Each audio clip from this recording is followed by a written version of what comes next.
Hi, I'm Tom Martin. That was me playing Slam Dunk Funk from the Grade 5 Rock School book. So now I'm going to give an explanation of how I would teach this. So, assuming the learner has already passed the Grade 4, this is probably one of the first songs in the Grade 5 book I would focus on because it's one of the harder ones. So one of the ones to start working on earlier to be able to have as much in time to improve it. So this song is at 88 BPM, so it's quite slow, about. And section A and section B are the first sections I would look at, and the groove in both of them is pretty much the same. So if I was going to construct the groove, I'd start with the hi-hat part. So we've got a half open hi-hat on the offbeat. So 1 and 2 and 3 and 4 and then we've got a slightly syncopated bass drum part. So if I add that to the hi-hat part, that would be.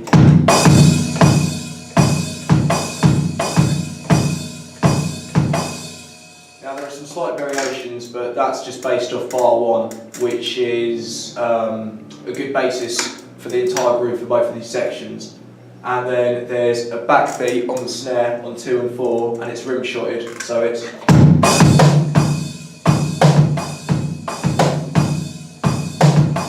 And it's a forte, so it's quite loud. So that's the basic groove. There's some slight variations, there's some fills. So it starts with a crash on beat 1 at the start of the song. And then there's an extra offbeat 16th bass drum note at the end of bar 2, so. And then in bar 3 we have a fill which goes. So I'd first of all work through each of those bars individually in section A, and then I'd try and put them together. First of all, I'd do line 1 just to see if they can be able to repeat the groove over more than once with the crash at the beginning and with the bass drum variation, and then focus on line 2, which is a bit harder, going from bar 3 to bar 4 because of the change from groove to the fill, and of the unison of having to close the left foot on the hi-hat and the bass drum with the right foot at the same time. So that's the first section I focus on, and then for section B, that starts again with the crash at the beginning, so. And then it's that same groove, but without the crash, for the second and third bar of that section, and then in the fourth bar we've got this fill.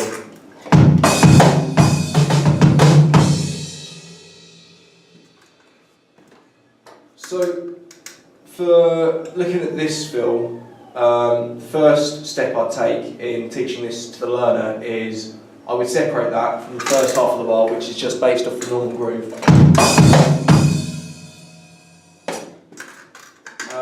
First of all, I'd see if they could just read it and play it, just play it from sight reading. If not, then I would demonstrate it and run over it a few times with them to try and get them used to it. I might slow it down if needs be, but that's not one of the harder bits. It's one of the more relatively easy sections, segments of the song.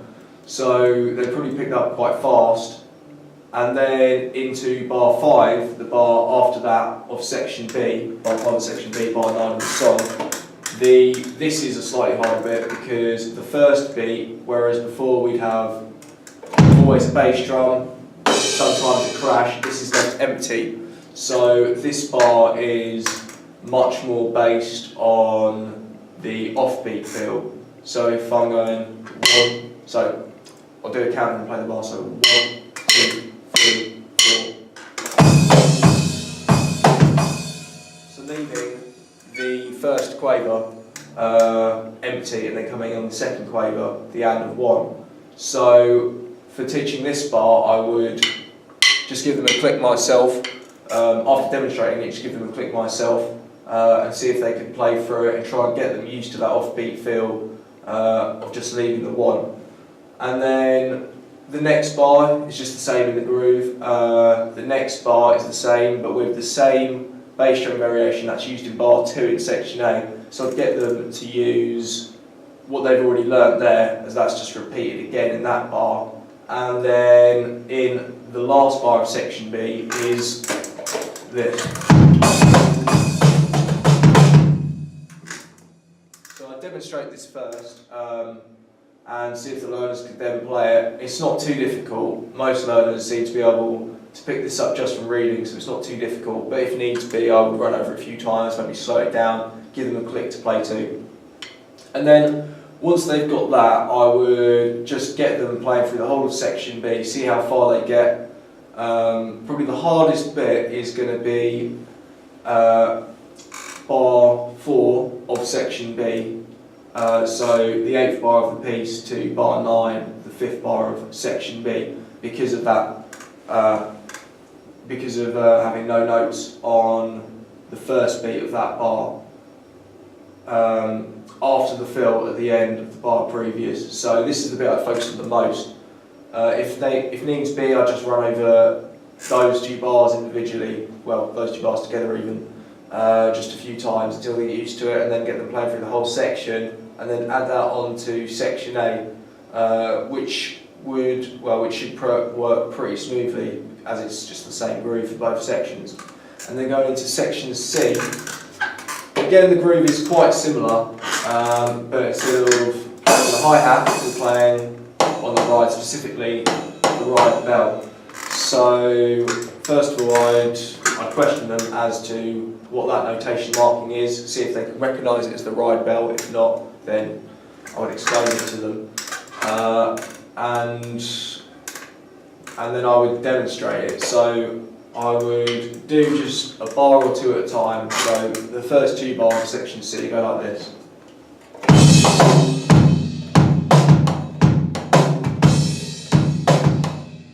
So I demonstrate this, and then I would split it up into segments. So first of all, I'd split off the first crotchet beat of the first bar of section C, and just teach this to them first, instead of trying to approach it from looking at the entire bar, the whole groove. As instead of having a snare backbeat on 2 and 4 like we did before, now in section C, the groove is much more syncopated as this backbeat has moved, and it's now on the 4th semiclaver. So the of 1. So instead of being, it's. So I demonstrate this beat on its own to the learner a few times, see if they can understand it. I would explain how it's the actual note value of it, and see how they understand that. And then I would just get them playing over that a few times, get them used to moving the backbeat, and then I would put that into the whole bar and get the learner playing through the entire bar. So.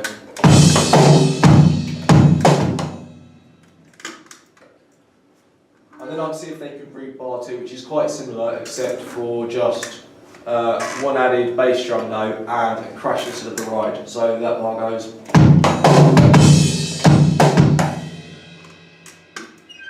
And then the next bar is exactly the same as the first bar of section C, minus the crash. Well, actually, with an extra bass drum as well. So.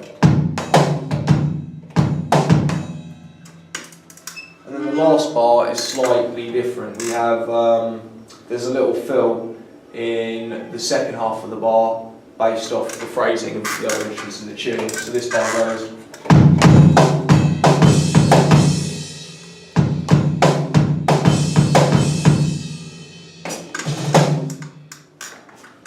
So I demonstrate this a few times, explain to them how rhythmically how it works, and try and get them to play through the whole bar. If they can't, though, I would split off just that end fill. That is the hardest bit, and try and get them used to playing in that syncopated fashion.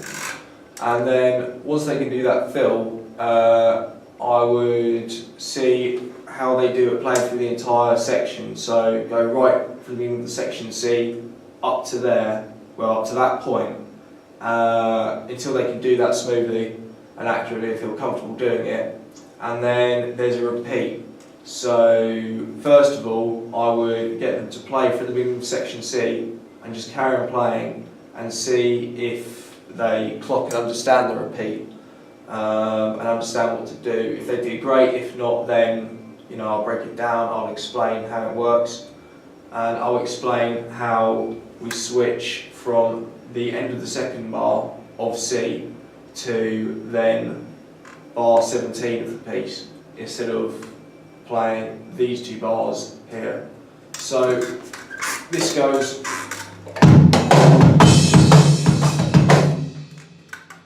That's the first bar. So this is slightly harder, this part, so I wouldn't just get them to try and play it themselves. I would explain this first.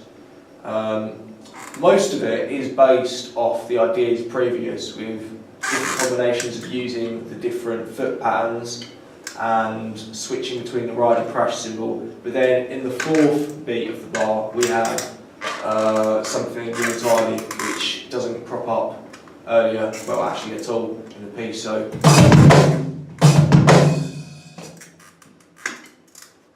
but it's not too difficult, it's simply the fact that it doesn't relate too much to any of the ideas previous in the piece. So I would explain that, get them to play that beat on its own, which probably wouldn't take too long, and then add that into the rest of the bar. And then once they're comfortably playing through that bar, I would then move on to the next, which is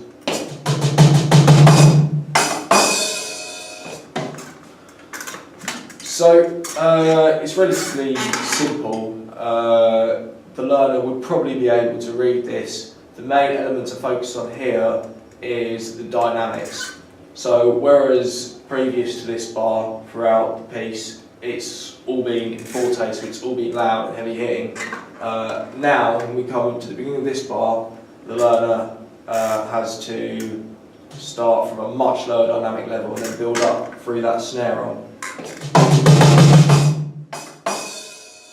So I would demonstrate this a few times and then get the learner to play that. The learner will probably be able to pick it up quite fast. I just get them to run over it a few times and really focus on having that low dynamic level. And then once they've got that, I would get the learner playing through that entire section. Then we move on to section D. Again, right from the start of this section through to the end, dynamics had to be focused on more. So whereas before it was all in forte up to that crescendo there, now we're moving down to mezzo piano, so a much quieter level. So I would first of all demonstrate this section. So I just played the first two bars.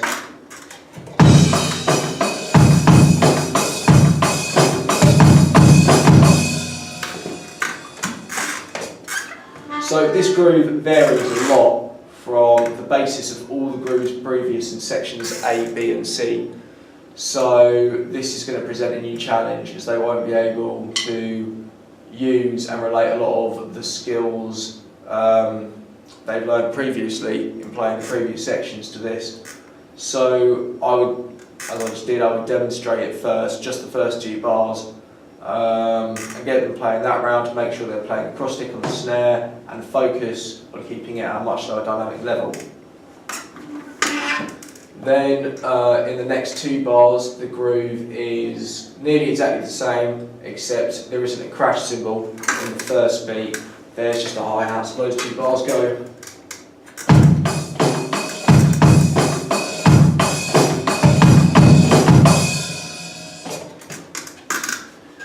And then I'll get the learner cycling around those first four bars. So the same two-bar groove twice with the crash cymbal at the beginning of the four bars.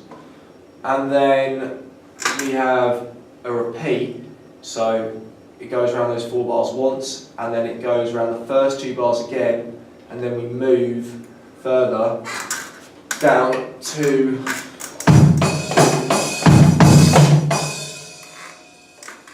so they should be able to pick this up quite quickly, as it's just based off the groove previous. The only thing they need to look out for really is that on the back beat of 4, we move from a cross stick to a rim shot. So I'd get the learners to play this bar by themselves first, see if they pick that up, or if they don't clock it, then I would explain it, and then run over that a few times until they've got it. And then we've just got this fill in the next bar. Well, we've got the first fill for the bar, and then the learner just has to make up a fill. So, for example, so this shouldn't be too difficult. That pattern is relatively easy compared to what has been played previously in the piece. And there's no specific fill to learn. The only two things to mention here, I'd say, are that the dynamic level raises from mezzo piano to mezzo forte, so they need to take that into consideration. And also to try and keep the fill in the funk style of the song, you know, instead of playing a Latin fill or a gospel fill or whatever, try and keep it stylistically accurate. And then once they're comfortable playing that bar and they've got a few good fill ideas, then I just get them running through the entire section until they had it accurate and comfortable. We're making the right dynamic changes and executing a stylistically accurate fill. If they found coming up with their own fill difficult, I would give them a few ideas. I'd keep it simple, but basic things I know work, so they can use those ideas themselves for this piece in particular, but also generally for playing the funk style. And then after working on section D, they move on to section E. So this is quite different again, like how section D was to the previous sections, as it's not based so much on this offbeat feel, it's much more based on playing right on the beat. So the first 2 bars go.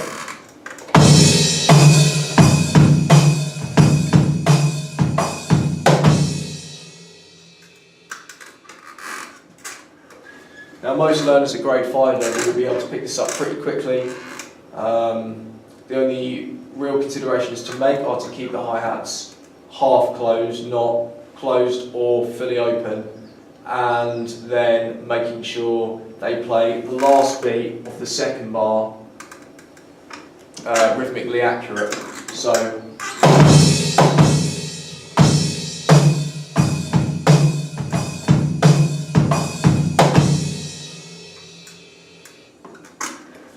get that nice and syncopated. And then the next bar after that is just based off the groove in the first bar. That's exactly the same. And then in the last bar we have a bit of a fill, so we have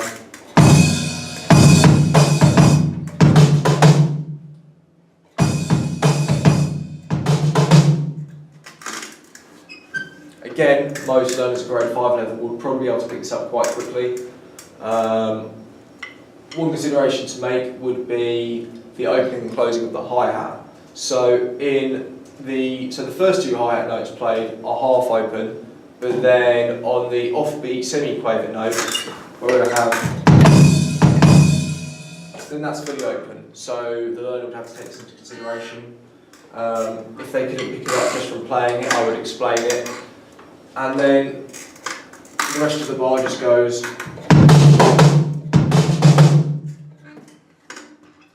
And then once the learner can accurately play each of those individual segments of the bar, put those together, get them playing through the whole bar a few times, and then I would get them running through the entire section. Well, the first 4 bars of the section, that's so.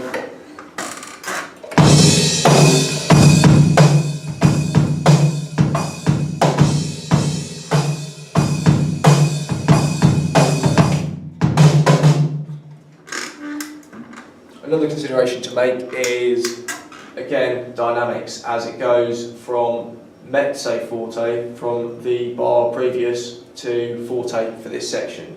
So I just make sure the learners have clocked that and understood that, pointing out if they weren't already playing in the right dynamic levels. And then that's the first 4 bars of the section, and then the other 8 bars as it cycles round that 4 bars 3 times, so a total of 12 bars, are solo bars. So first of all, I would demonstrate the section a few times to give the learners a feel of the kind of things to play. I would then just get the learners cycling round just the 4 bar groove a few times, and then just experiment with putting some embellishments in, putting some fills in, until they can try and get a sense of ideas that they could use to be able to improvise over this section, to be able to play the solo. So I would just have them running over this a good few times.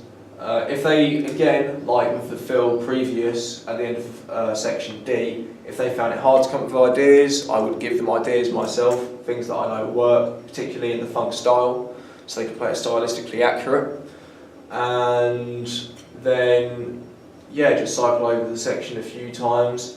One consideration I would make is for them to really listen to the phrasing of the track.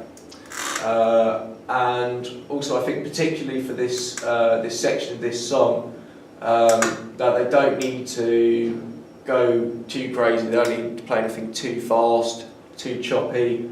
I think personally, I think this you can pull off a good solo for this section by sticking pretty close to the actual basic groove there. I think that works well. So. I mean, if they were playing stuff which was much more crazy, say, that's fine. But if they weren't, if they were coming up with ideas which were easier and they were finding it harder to play things more complex, more difficult, then, you know, I would tell them that's fine, because for this section I think that works. And then once they're comfortable and they have some good ideas for that section and understand what to do, then I'd move on to section F. So this is a guitar solo. So the first thing to make sure they understand is that we move from playing on the hi-hat to the ride cymbal, although learners at this level will probably pick that up anyway. So first 2 bars of that section go.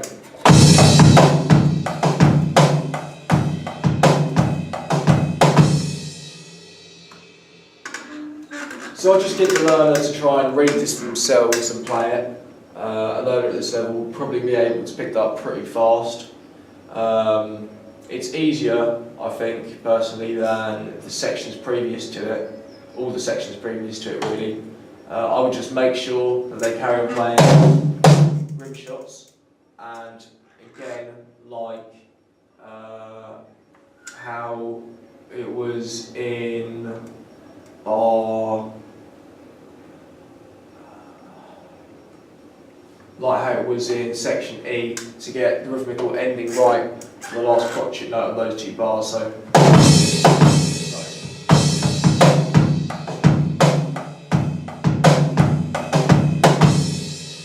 get a nice syncopated feel. And then you repeat around that another 2 times and develop. So, you know, I just get the learner, once they're comfortable playing those 2 bars, I just get the learner to cycle around it a good few times, get used to playing it, get used to the feel of it, and then instruct them to try and improvise slightly, to come up with a few ideas, to try and change the groove slightly, but always, most important thing, to keep listening to the track, and you know, don't play things which don't work in the track. It has to fit stylistically, it has to fit with parts of the other instruments. So I would just get them to play over that a few times, come up with some ideas, then listen to the track, show them how the drummer plays it in the track. I would demonstrate it, and then get them to have a go at playing to the track. So when it comes to that part, I would skip to that part, and then just keep running over it until I feel that the ideas they're coming up with work, that they're correct for the section, And again, like with the improvisational elements of the sections previous, if they're finding it difficult, I will try and push them in certain directions and give them some ideas they can use. And then after that, we move on into section G, which is basically just the groove used in sections A and B. So the first 2 bars of this would go.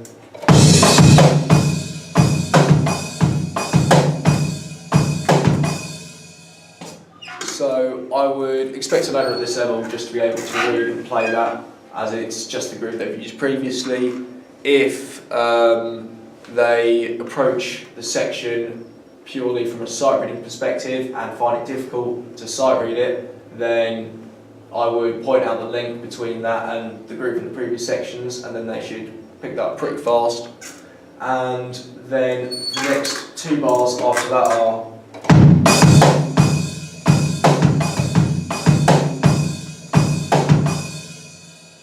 Again, everything played there is also already been played in the piece. They're just elements of the groove already used in sections A and B, so again, they should probably pick this up pretty fast. And then we've got the ending fill.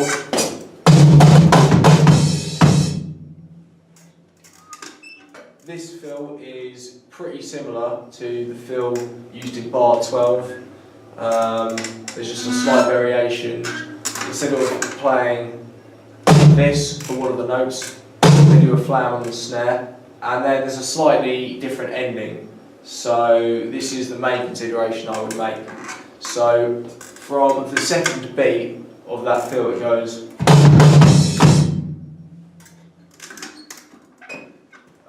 So the 2 main considerations here are the actual rhythm of it, and then choking the cymbal.